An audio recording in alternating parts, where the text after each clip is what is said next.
So, hi everyone. My name is Richard Holton from ProHas Health and Safety Consultancy, and tonight I am joined by Malcolm Smith. So, Malcolm is a coach and a counsellor, and I'm just going to hand it over to Malcolm and let him introduce himself fully. Away you go. Hiya, my name is Malcolm. We run a company called CoachingWorX. Our nice little strap lines that are a one-stop shop for well-being in the workplace. So within our team, we have qualified, fully registered counsellors and then also life coaches. So the concept, I guess, is that we want to be able to provide a space, a place where companies can be fulfilling their, do I even say duty or responsibility to their people that are within the workplace. Our people are our most valuable resource, and making sure they're firing all cylinders is so important for our business. So we hope to provide some solutions for businesses to be able to support their employees. Okay, so how did you can I ask how you got into this first of all? I mean, what brought you to this where you are now? Well, for 17 years prior to getting into this, I worked within charities. Primarily in youth work or youth focused charities in the southeast of England at first. I was engaged and involved in those charities since I was a teenager, actually. Right. And then went off to university and studied lots of different things, youth work, business management, some sociology, and also that was the early days of getting involved in some counselling qualifications. But the primary focus there was to engage with people and help young people, especially at that time, to be the best that they can be. And spent the next 17 years working within pretty deprived communities, working with people who hadn't had the best start in life and trying to give them the same opportunities that I had, really, and was lucky to have. But then 2017 stepped out of that world. Partly because we began to see that actually within just the wider community, some of the similar issues that people have, people don't have to be coming from difficult backgrounds or deprived backgrounds to find life a little bit tough. Right. And within businesses, that's where there were people that actually needed support. It was really interesting because one of the charities that I worked with was YMCA, and before I left working for that charity, I did a lot of work around the history of how it began. And it began in 1844 in Victorian England. Did it? Right. And the charity actually set itself up to work with young businessmen who were just almost being fed to the Industrial Revolution. Right. And they were working and working and working, and their life was just basically work. And YMCA was set up to give young men in that context something more for life. Right. And there's some real resonance in that with a lot of the small businesses and the small business leaders that I was meeting within the YMCA world and locally here in Northern Lincolnshire. So I stepped out and trained to be a coach. My wife was at the time training to be a counsellor, and both of us qualified, and we've kind of set up in business. Great, that's very good. I didn't know about the YMCA thing. It was it's quite interesting, that is. But do you think coaching, counselling's changed kind of over the years? Is it techniques changed, or is I don't know? We're hearing more about it these days, I think. I think people's attitudes to it has changed. People are a lot more willing to talk about mental health. I think this year, especially with everything that's gone on, people are a lot more willing to talk about it. With that, I think a lot of people talk about a mental health epidemic, and I definitely think there's a lot of stresses and strains on people that perhaps weren't around 30 odd years ago. But I think that also has to be balanced out with, if people are free to talk about things, and then naturally there's going to be an increase in the number of people that are saying, I'm struggling with my mental health. Okay. And actually, I think that's a good thing if people are saying they're struggling with their mental health. I think what's really important is that people talk about that at the earliest, or feel free to talk about that at the earliest possible opportunity. And I think that's really where the workplace can help, because within the workplace, people sit, at home and at work. They're the two places that most of us spend our time. And if both those places are environments in which we are free to talk about what we're feeling and what we're thinking, and when things are difficult, then that can happen at the earliest point. And like any illness, if you can intervene early, so much the better. So I want to touch on, I'll come to it in a minute, but I want to talk about you in a minute about working at home and how things have changed for a lot of people. But one of the things I think a lot of people are doing now, a lot of business are doing is mental health first aiders. Now, for me, I've seen loads of courses, loads of people getting qualified, trained in it, which is really, really good and really important. But where does that continue after that? Once they're a first aider, what do they need to do, and what do businesses need to do to make sure that good works continues, basically? I think the whole thing with mental health first aid, I think first of all, I think it's great. I think it's brilliant. The whole concept of first aid, however, especially when you think about it in the terms of perhaps physical health, and I struggle with the whole thing of separating mental and physical health out, because poor mental health is as physical as a broken leg. It's just to do with physical things that you can't see. Okay. But first aid is required when someone hits some kind of crisis point. So if something falls on someone's head, physical first aid is there immediately to provide some kind of care before the professionals can get there. And mental health first aid, often the difficulty is that someone will begin to recognize things when it's almost become too much to contain. Okay. So there's two things I think there within employees is a lot of people are focusing on the mental health first aid, providing that, but are they then thinking about the next steps? If someone were to break their leg, they'd have the paramedics that they would call in, or someone was their heart stopped, then they're calling with someone. They might have the defibrillators on hand, but that would be a stopgap before the ambulance arrive.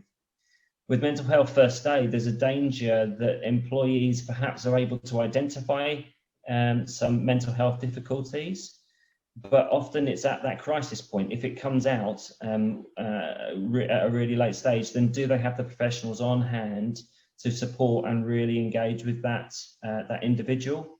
And I think that's where employers can begin at an earlier stage. And that's why we call our company CoachingWorX, and we have CounsellingWorX attached to it, but because we want to be creating a kind of proactive environment around mental health, to be thinking positively about people's mental health as part of the wider well-being in the workplace, which is why we have that strapline, that providing space for individuals to just spend an hour a month perhaps, or even an hour every couple of months, just stopping, sitting, talking with somebody just about their life. And that impacts upon their home life, it might be their work life, but the two are intertwined. If work is difficult, home life's difficult. If home life's difficult, it impacts upon work life. And providing that space for people just to be able to open up and talk and have their thoughts and their feelings reflected back on them. But then importantly as well, to have questions that say to them, well, what are you going to do about that? And how can we work together to try and change that for yourself? What are you going to do? And providing that space and accountability that's separate from kind of a boss relationship, that managerial relationship where it's very, very focused on targets and what they need to be doing for work. That can be part of it, but it's what do they need to do in order to put the right practices and processes in place so they can fulfill the requirements for work and then also be the person they need to be at home in the rest of their life. So and ask you about a couple of things there. So we talked about employees and talking to their manager, but I'm guessing with particularly what's going on now, these people at the top of the business, the GMs, the directors, the COOs, they're probably suffering as well, aren't they? And is it harder to get them to actually admit they need to be talking to someone? And then the other question is, we talk about processes and what backs up the first aiders. So once, the first aiders dealing with the mental health first aiders dealing with things, companies, I think, many occasions don't perhaps have their processes, as you said, to what is the next steps to get that help from. So, I mean, two questions there. So, which one should I go first? So go for this, the COOs, there's people at the senior, the top of the tree. Do you see it's difficult for them? I think I think there's probably a bigger culture out there, and I come at this from my own world map of having run sizable charities, and had those grand 3-lettered titles. There definitely seems to be a culture of acceptance that coaching is something, or mentoring, or mentoring slightly different. I think coaching is very much a space where the coach comes to that relationship with nothing to offer other than someone to reflect back what the individual is saying. I think mentoring is often someone who comes along, who's been there, who's done that, who's got something to offer and can offer advice. Whereas the beauty of coaching, I think, it opens up space, and it believes that the individual, whatever position they're in, so a CEO, a frontline worker, they're the expert in their field, but what they need is that space and time to reflect and to think in order to understand the truth that they probably know already, or understand the direction that they need to be going in. So I think within senior leadership, there is a little bit more acceptance that might be needed, because it's a kind of lonely place at the top. What I think happens perhaps further into organizations and close to the front line of the work that goes on is that perhaps that same space isn't necessarily provided. Those who are working on the front line are expected to meet their targets and achieve what's required of them, without necessarily that space for personal reflection. Right. And that's not the same. That's not the same in every industry, but I think in a lot of industries that is the case. Okay, that's interesting. Thank you for that. I'd say, I think with the different levels of businesses or positions, I think it is challenging for, I guess from what I've seen, these people at the top of the tree perhaps don't want to recognise perhaps they need that help sometimes, and it can be quite difficult. But it's good to hear that in many cases they are now seeking that support and finding that space to be able to reflect and I guess decide how they want to take things forward. So that's good. And what you often find is that those leaders who genuinely engage with that kind of process recognise its value and offer it out to others within the senior leaders, to people within their organisation, because they see the difference it makes to them individually. Okay. So, I mean, what's going on with the world at the moment with obviously the COVID pandemic, and I'm seeing lots of people still working from home. I know when it initially kicked off, it was like for 2-3 months, people might be at home, but I truly think, and looking at it, it's going to continue that way. Many businesses will not have leases on their new buildings. They'll encourage people to work from home, providing they can. So that's going to make it a little bit more challenging, I guess, to recognise when someone is struggling because they're at distance. There's almost that out of sight, out of mind kind of, they're there, we can't see them, let them get on. Oh, okay, we talk on Microsoft Teams or Zoom or something like that. But how do you think, we can work with people and businesses to help that and encourage people to, monitor their safety, I guess, and their health and well-being at home?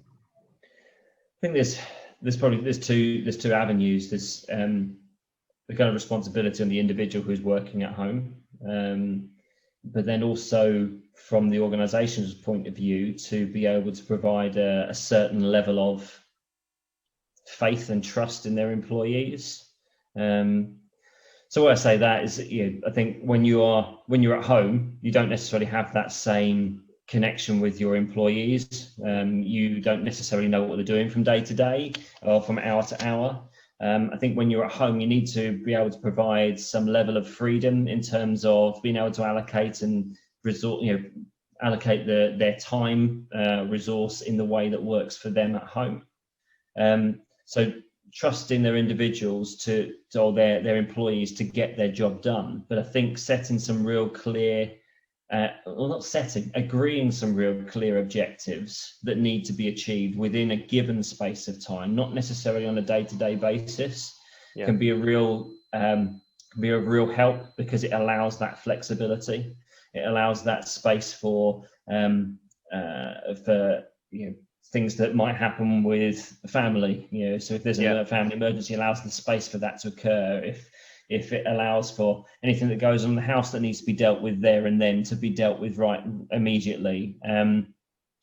I think the challenge, I guess, is if that isn't the parameters aren't clearly set out, that you get potentially have the kind of dangers of the kind of polar danger opposite, or what I'm trying to say. So on the one front, people who perhaps aren't necessarily working, just not using their time wisely. At the flip side, people that are sitting at their desk far too long, working into the evenings, working in the mornings, haven't necessarily got those clear boundaries and parameters in place. Yeah. So working clearly with individuals to figure out, well, what do people need? What do your people need? Because some people will need that strict 9 to 5. This is when you will work.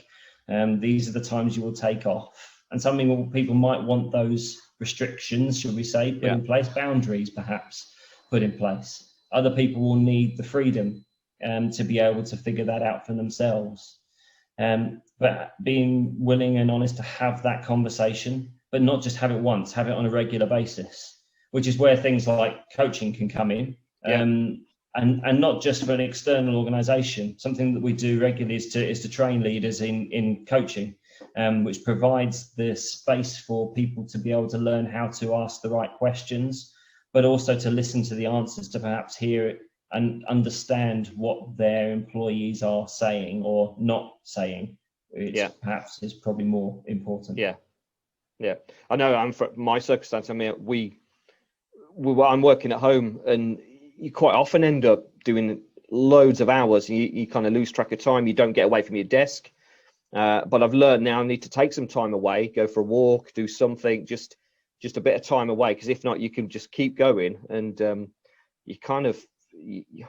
I guess ultimately you could suffer. Your work could suffer as well as your mental health and so on. So you need that break. You need to stand back and reflect a bit. And I think a lot of businesses, a lot of employees aren't doing that. And you're right. Some will be they will be doing their 9 to 5, and they'll be very good at that. They'll be taking their hours, dinner, and so on. But many will be doing a few hours off, and it'll be all over the place. And so I think it's quite challenging for employers with their employees at home. But I think it really is a challenge. One of the things that I remember saying to a few people at the beginning of lockdown, it was something that I learned having come out of working with a 9 to 5 ish running a charity, was that I started to work very, very task orientated rather than necessarily time orientated. And I think this comes back to that flexibility, setting clear objectives together to understand what's the task that needs to be completed. Because it may be that actually that task only takes 3 hours. But actually, if you were in an office for 9 to 5 and that task took you 3 hours, but in the process, you'd had a conversation with 2 or 3 colleagues, you chatted about what you'd seen on TV the night beforehand, you'd gone and made a cup of tea, all of those kind of things. When you're in an office, you're not tied to your desk from 9 in the morning till 5 in the evening. So being at home sometimes allows you that space to really get down to a task and get it done, which might only be 3 hours, but in an office environment could take 2 days. So being task orientated, I think, is far more productive, but it requires that conversation. It requires that two-way dialogue between employee and supervisor. Okay. So from your point of view, or from employers, if they want to get in touch with you to have a chat with you and see what kind of things you can support them with, what's the best route of doing that? So if you search CoachingWorX, that's WORX at the end. Okay.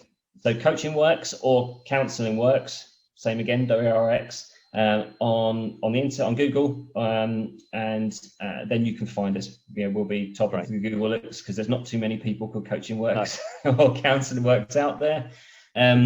And all of the information is there on our webpage of how you can get in touch with us, the one-to-one coaching we provide, the training, and then also the counselling that we provide as well. Fantastic. Okay. Well, listen, Malcolm, thank you for your time. It's really good to understand a little bit more about what you do and how you can help businesses. It's certainly something I've recognised when I've been out and about visiting my clients that this could support them, and definitely support a lot of businesses looking after their teams, looking after their staff, their employees, and ultimately protecting their businesses, I suppose. The most, I think you said at the beginning, they're prized assets, basically. So, well, that's it. One of the things that we believe is if people grow, then businesses grow, and ultimately businesses' productivity depends upon fully functioning employees. So, and that's what we're about. Great. Well, listen, if you're watching this, if you need some support, you want to have a chat with Malcolm, get in touch with him, and see how he can help you, your employees, your employers, and your businesses. So, thank you, Malcolm, once again.